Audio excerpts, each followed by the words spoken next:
Bueno, cada mes de septiembre los mexicanos nos hacemos dos preguntas y debatimos intensamente sobre ellas. La primera es respecto de los chiles en nogada, que si son capeados o no, de acuerdo con la receta original. Y la segunda es que si es cierto que la fiesta de independencia se movió del 15 de septiembre, perdón, del 16 de septiembre al día anterior, el 15, porque así se estableció en tiempos de Porfirio Díaz, cuyo cumpleaños era ese día.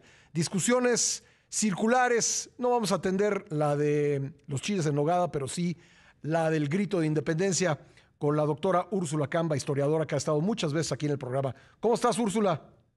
Hola Pascal, contenta de saludarte otra vez a ti y a tu auditorio. Bueno, pues ya decía yo, una discusión circular sobre por qué festejamos el grito la noche del 15 de septiembre, que si es por Porfirio Díaz, que si no. Voy a tener que hacer en unos 3 minutitos una pausa obligada, pero vamos entrándole al tema, ¿te parece? Va, muy bien. Pues no lo cambiaron por el cumpleaños de Porfirio Díaz. Ese es uno de los tantos mitos, ¿no? Que se construyen después con los años y las leyendas que nos encantan a los mexicanos, como entremezclar el mito, la leyenda con el dato histórico, ¿no? Es una cosa como muy telenovelesca. Pero creo que efectivamente discutimos cada año, Pascal, y creo que estas efemérides son una oportunidad para ir más allá del discurso y poder profundizar sobre las complejidades de estos procesos históricos que fueron en muchos casos muy traumáticos para la población, porque fue una guerra de 10 años Ujú. y como que repetimos cada año las mismas cosas, los mismos personajes y no atendemos como al asunto de fondo que es pensar por qué somos como somos, ¿no? ¿Qué es lo que nos ha hecho llegar hasta este punto? Y creo que eso es una de las labores más importantes de la historia y la estamos dejando como de lado. Sí, efectivamente.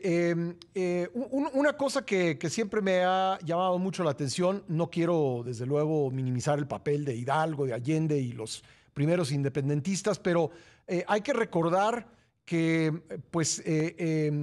ellos duraron apenas unos meses en la lucha porque fueron aprendidos y fusilados. Entonces nuestro proceso de independencia es un proceso largo y complejo en el que hay muchos protagonistas. De repente la historia quiere borrar a algunos de ellos o quiere sobredimensionar el papel de unos. ¿Qué te parece? Es cierto, digamos que el proyecto liberal borró, por ejemplo, del discurso o colocó como el gran malvado a Iturbide, que es el consumador de la independencia, nos Ujú. guste o no. Eso es lo que tienden mucho de pronto a hacer los gobiernos, es como vamos a dividir en buenos y malos, estos son de los que sí vamos a hablar y de estos no vamos a hablar definitivamente. Entonces, claro, uno nunca termina de comprender por qué las cosas sucedieron de esa manera, porque tienes solo unas cuantas piezas del rompecabezas, no tienes el rompecabezas completo. Y Ujú. entonces, claro, es muy difícil acceder a la comprensión de este fenómeno. No hay investigadores que te dicen, bueno, la consumación de la independencia fue posible, no necesariamente porque la gran masa de la población quisiera ser independiente, sino porque estaban hartos de la guerra. Eran 10 años Ujú. de guerra, de la economía parada, de muchas carencias, una guerra donde se habían matado unos a otros, hermanos, primos, compadres, tíos. Y esa dimensión histórica de la guerra de pronto la olvidamos y es como si hubieran sido cuatro señores peleándose y Sí. una masa de gente siguiéndolos porque tenían la convicción de que estaban haciendo lo correcto, cuando no necesariamente, ¿no? Carlos Herrejón nos dice, por ejemplo, en A la ver, arenga, espérame, Úrsula, un segundito, perdón, para sí, no sí, interrumpirte, digamos que para poder continuar con lo que nos estás diciendo, escucharlo sí, completo, permíteme hacer una pausa y regreso enseguida. claro. Regreso. Conversando con la doctora Úrsula Camba, historiadora, sobre el complejo proceso de independencia del país, cuya consumación va a cumplir dentro de unos días 200 años. Nos decías, Úrsula, perdón.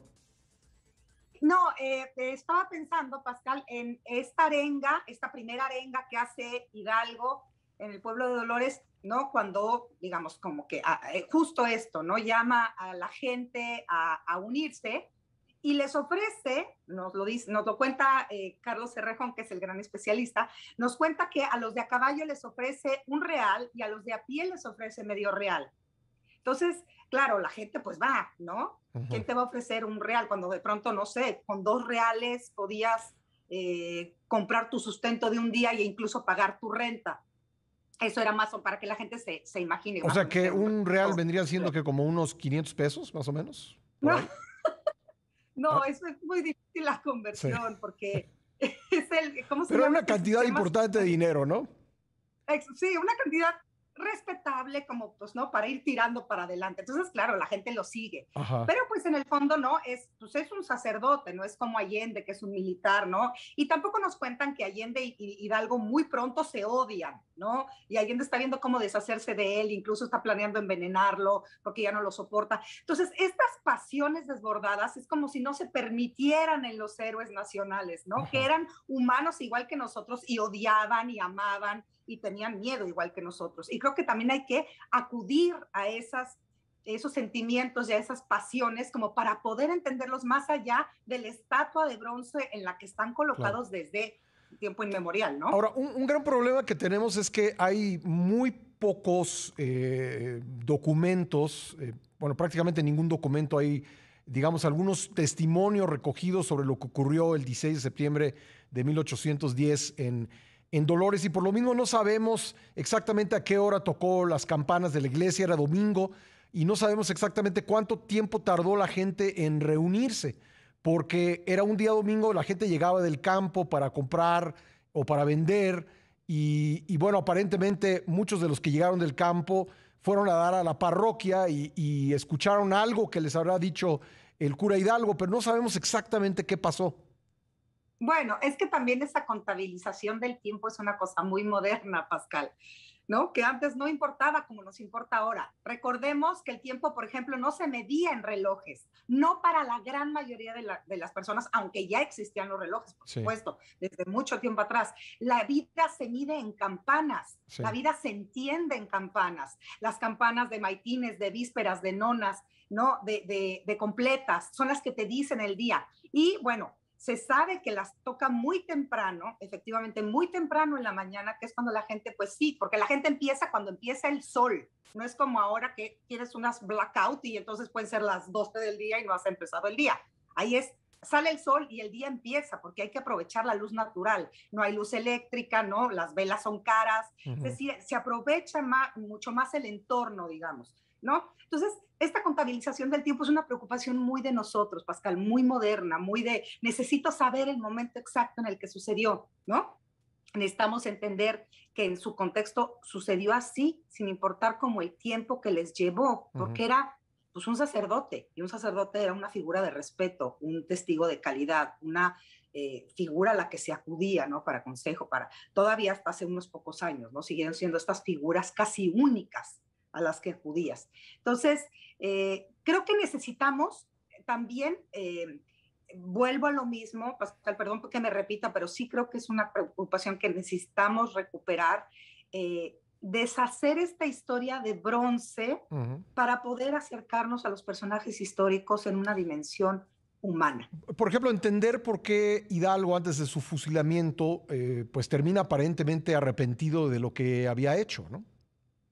Claro, porque había hecho una matazón de españoles injustificada cuando le preguntan, oye, pero bueno, pues sí los maté porque casi que, pues porque podía, ¿no? Que esa es una cosa también que es lo que lo enfrenta Allende. Allende es un estratega, como pues un dragón de la reina, es un militar, y él no. Entonces, claro, eso empieza a crear unas fricciones y unas rencillas, ya para cuando los agarran ya están prácticamente que no se dirigen la palabra. Ujú. Entonces, sí, creo que es importante devolverlo también a sus errores, porque nos lo enseñaron en la escuela, Pascal, año tras año, tras año, tras año, como el viejecito bondadoso, ¿no?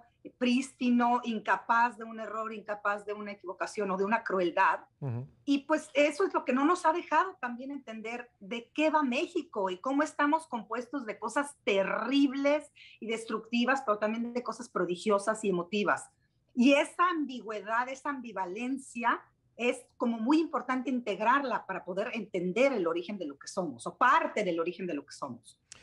Ahora, volviendo al grito, sabemos que la primera vez que se celebró, digamos, fue en 1812, en plena guerra, por parte de Ignacio López Rayón, que en su diario escribió la palabra grito y desde entonces, digamos, eso es lo que ha prevalecido como centro de la ceremonia. Pero también tenemos indicios de que ya desde mediados del siglo XIX comenzaba a celebrarse desde el día 15, es decir, pues no fue porque era el cumpleaños de Porfirio Díaz.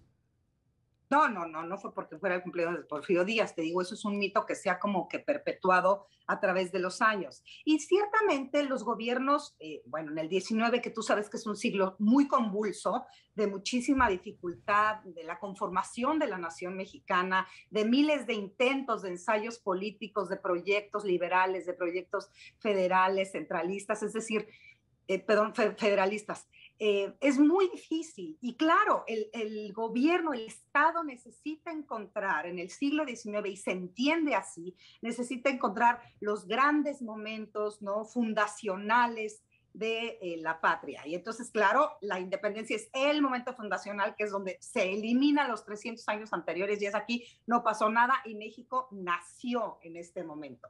Ahora me parece que este discurso se está desplazando y es como si México no hubiera nacido después de la conquista, sino antes. Y entonces los españoles llegaron a conquistar un país que ya existía, o eso es lo que aparenta el discurso nacional, pero porque cada gobierno va construyendo un relato de fe que pretende, digamos, que los ciudadanos crean porque sostiene su proyecto político.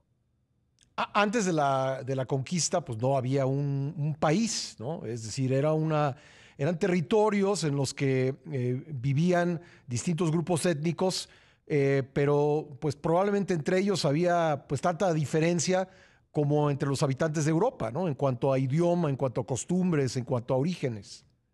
Claro, pero efectivamente no existe México. Eso hay como que insistir, porque de pronto es como esta idea vaga de que, claro, existía México, ya estaba, ¿no? Ya existía Eje Central, ya existía el Palacio de Bellas Artes, no sé qué, y entonces llegaron los españoles a aniquilar esa civilización que ya existía. Y lo que hay que entender es que no, que llegaron a un territorio gigantesco, vastísimo, como dice una colega, profuso, confuso y difuso, enorme, lleno de pueblos distintos, con muchas culturas diversas. Y ahí se empezó, digamos, se realizó la conquista y ahí empezó a cocinarse Sí. algo que, digamos, los gobiernos del siglo XIX marcaron como 1810 para el comienzo de México. Pues sabemos que eso tiene raíces que van mucho más atrás y que son mucho más complejas que una fecha, es como si ya nació México. No, fueron 10 años de guerra espantosa para un montón de sectores, para la gran mayoría de los sectores, de pobreza, de carestía, de indefensión. Y hay que entender también el proceso de independencia como eso, como un proceso de guerra terrible entre gente que antes se quería. Riaño, el intendente de la Alhóndiga, ¿no? El que defiende la Alhóndiga de Granaditas, y era amigo personal de Hidalgo. Y esas cosas también se nos olvidan, esa dimensión cotidiana, cercana, íntima de la guerra que también existe. Sí, pues siendo más pequeños los pueblos, había una relación mucho mayor entre la gente. Y seguramente, como tú lo dices, pues se mataron entre amigos, entre familiares y entre compadres en esa larguísima guerra. Exactamente, y eso también hay, porque tendemos a pensar que españoles y criollos, pero es que culturalmente los criollos eran españoles, realmente eran españoles. ¿Qué los diferenciaba haber nacido aquí? Pero pues claro, tenían abuelos, tenían padres, tenían hermanos que habían nacido allá, o que habían, ¿no? Entonces, eso hay también que entenderlo, porque de pronto tenemos discursivamente a México muy dividido en unos que parecían buenos y otros que parecían malos. Y la situación es realmente mucho más compleja que eso. Ahora, una guerra que también nos han enseñado que, bueno, primero fueron Hidalgo y Allende, los fusilaron, luego siguió Morelos, lo fusilaron, y luego siguió Guerrero, y Guerrero pues se unió con Iturbide y se consumó la independencia, pero es más complejo que eso, ¿no? Sí, por supuesto. Y bueno, porque a mí, por ejemplo, Morelos me gusta mucho porque Morelos es muy distinto. Morelos había sido arriero. Entonces, claro, un arriero, para que la gente se lo imagine, me voy a permitir el símil, es casi un GPS o un Waze. Un arriero es el que conoce perfectamente los caminos, las veredas, por dónde escaparse, las barrancas. Por eso les cuesta tanto trabajo agarrarlo. porque además de que es un buen estratega, es un brillante estratega, conoce todos los vericuetos de los caminos para poderse escapar de los realistas. En ese sentido es distinto de los dos primeros. Y en el caso, digamos, de la conclusión, de la consumación de la independencia, pues se logra gracias a Guerrero, que es un afromestizo, es un afrodescendiente, el primer presidente afrodescendiente que tiene México, el único, diría, sí. Y Iturbide, que es la apoteosis como del criollo, qué sé yo. Déjame hacer una pausa, una nueva pausa, perdóname, sí. Úrsula, y concluimos hablando justo eso de la consumación de la independencia, si eres tan amable. Claro. Regresamos a seguir. Hablando con la doctora Úrsula Camba, historiadora, sobre la guerra de independencia, y en este segmento de la entrevista vamos a hablar sobre la consumación, la cual va a cumplir 200 años dentro de unos días. Esta guerra terrible de más de una década, Úrsula, termina pues antes que en un conflicto militar, termina en un acuerdo político. Primero el acuerdo político que establecen Iturbide y Guerrero, y después el acuerdo político que se establece entre ellos y el jefe político enviado por España, que ya no virrey, porque España estaba viviendo el trienio liberal. Juan de O'Donoghue llega a Veracruz, hace contacto con los insurgentes y se encuentra en Córdoba con Agustín de Iturbide, y entonces pues avanza ya hacia su finalización la guerra de independencia y la consumación de la independencia. Así es, bueno, porque se da cuenta que no hay ya marcha atrás, no hay como a qué autoridad apelar para poder seguir sosteniendo este sistema que ya realmente ya dio todo lo que tenía que dar de sí. Y entonces, claro, se hace digamos, este acuerdo entre dos sectores de población, digamos, representados en Guerrero y en Iturbide, que de pronto nos parecerían irreconciliables, pero que al fin y al cabo logran, a pesar de todo, decir, bueno, esto es lo que se tiene que hacer porque ya no da para más, ¿no? Vamos a terminar con esta guerra por los intereses y proyectos políticos que tú quieras que tuviera cada uno, porque si Iturbide después quiso ser emperador, lo que sea. Creo que hay una cosa que de pronto no discutimos, Pascal, déjame regresarme un poco, y que creo que sí es muy, muy importante porque es parte de este proceso de independencia, y es la abolición de la esclavitud. Hidalgo proclama la abolición de la esclavitud en 1810, lo cual no quiere decir que sea inmediato, pero que ya está en el discurso, y se hace efectiva con Guerrero, justamente, ¿no? Guerrero es el primero que dice, ok, de veras vamos a hacerla realmente efectiva. Y es muy importante, esto es muy importante, Pascal, porque Estados Unidos lo está discutiendo 50 años después y está metido en una guerra terrible también, una guerra civil terrible, 50 años después, donde apenas están empezando a preguntar si sería posible, claro que no, que se liberara a los esclavos, si es que hay igualdad, y acá no. Y eso es una cosa muy importante que yo creo que hay que reconocerle a Hidalgo y, por supuesto, después a Guerrero, que es el consumador de la independencia junto con Iturbide. Pero digamos que este es el esfuerzo final, o lo que logra la consumación de la independencia, sobre todo la política más que la guerra.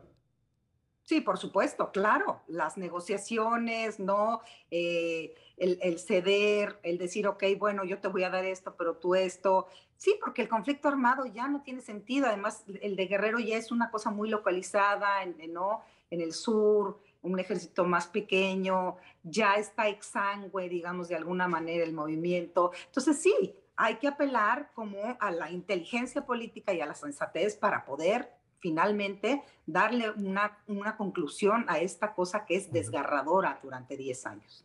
Más allá de cómo nos caiga el personaje Agustín de Iturbide, es muy difícil dejarlo fuera de esta película, ¿no? Claro, pues como es difícil dejar a cualquier personaje, es como si quisiéramos, vamos a explicar la Revolución Mexicana sin Victoriano Huerta, ¿no?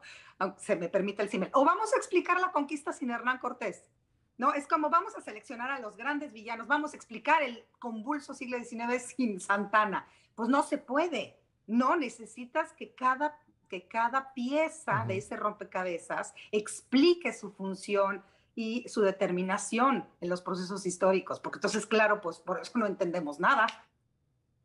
Sí, pero en el caso de Iturbide, yo sé que tendemos a tener una visión maniquea de la historia, o son buenos o son malos, ¿no? Y creo que pues los personajes, los héroes, los personajes históricos como cualquier ser humano, pues tienen virtudes, tienen también defectos, ¿no? Y creo que claramente el caso de Iturbide, pues es uno así. O sea, es un hombre que tiene, digamos, el genio político de saber terminar un conflicto de más de una década. Y bueno, quizá después, o seguramente después, se aboraza con el poder y se hace coronar emperador, y pues ese imperio es mal logrado y termina exiliado y luego a su regreso fusilado. Pero creo que no podemos sacar de la parte de la contribución histórica de Iturbide lo primero, que es hacer un acuerdo con Guerrero y luego hacer un acuerdo con O'Donoghue. Sí, por supuesto. Y es que, claro, es como si les exigiéramos una sensatez y una conducción prístina a los personajes históricos, porque nosotros ya sabemos en qué acabó el siglo XIX, pero ellos no lo sabían, porque apenas era como, ok, ya no tenemos esto, que es lo que nos cohesiona, tenemos que buscar y tenemos que construir qué proyecto, y todos quieren un proyecto diferente. Y eso no hay que perderlo de vista. Claro, pues Iturbide dice, ok, ¿qué es lo que tengo más o menos conocido? Pues, no sé, la monarquía hispánica. Ah, porque no voy a ser emperador. Pero, Sí, claro, porque no había pues una porque gran todo, experiencia republicana, ¿no? Hasta ese momento no, del siglo XIX. exactamente, Sí, no existe, sí, no existe. Entonces, el primer ensayo de proyecto político, pues es ese, que sí. es un desastre, sí, y que después hay que ir viendo, pues no, qué es lo que se va a hacer, porque todos tienen ideas distintas de proyecto político y de nación. Pero si no lo entiendes en ese momento, Sí. entonces, claro, lo vas a juzgar como diciendo, era un megalómano, idiota, ¿cómo se le ocurrió que esa era la mejor opción? Ah, claro, porque ya pasaron 200 años y tú ya sabes en qué terminó el asunto, pero ellos no lo sabían. Claro. Pues Úrsula, un gusto conversar contigo, como hemos hecho en otras ocasiones, y pues muy amable por además levantarte temprano para estar con nosotros en el programa. Gracias. Gracias, Oscar, un abrazo. Gracias, Úrsula.